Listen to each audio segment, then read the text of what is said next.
Hi everyone, welcome back to another follow along as I bedazzle one of these beautiful books. Today we're doing A Court of Mist and Fury, one of my faves.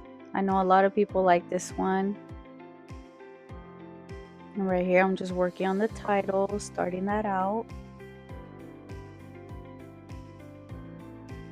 But before we get too ahead, welcome to my channel. My name's Diana with Glisten Books.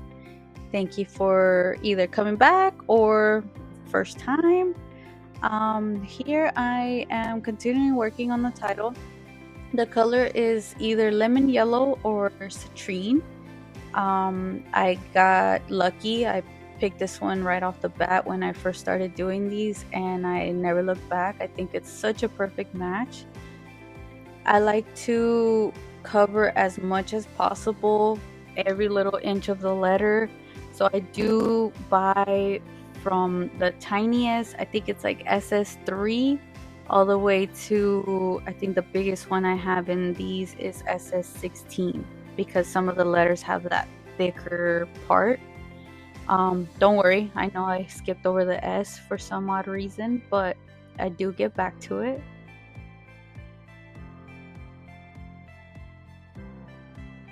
The title usually takes me around an hour and a half, maybe. I never really fully time myself. I just kind of always just went with it. I do know I've gotten a lot faster. And now we're starting with the transparent. I usually always start on his feet. I have no idea why. I love the feet part because they're so quick. I feel like, okay, it's a good start, I guess. I do have in transparent, also I use a tiny like SS3 all the way to like SS20, because I do like to fill in the tail points or his nails or talons, whatever, with the little stones, just to give it that good fine point. That way we don't lose the crispy lines of the drawing or the image, whatever you want to call it.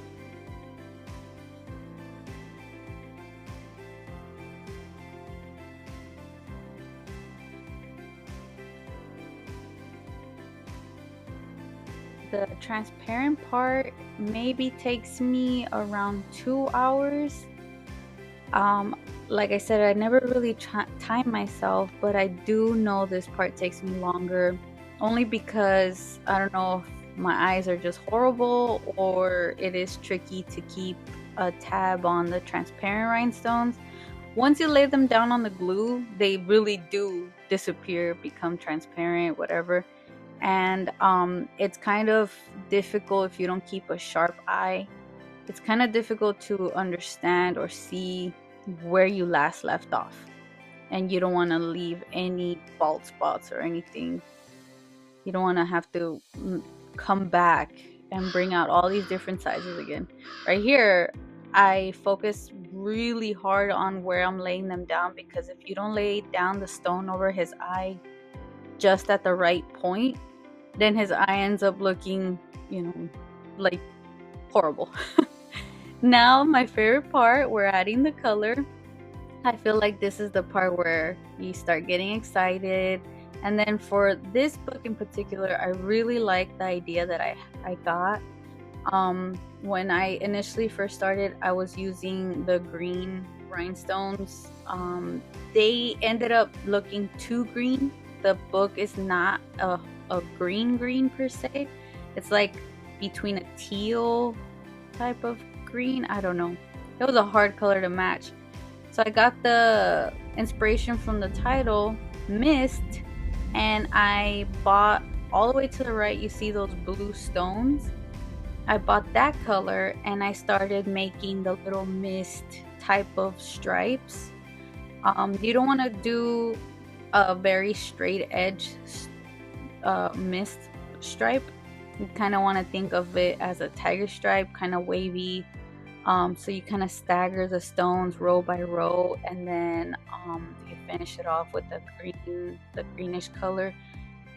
and that gives it that good mixture of between green and blue, so the the cover doesn't end up looking like a booger green versus that pretty unique green that it is.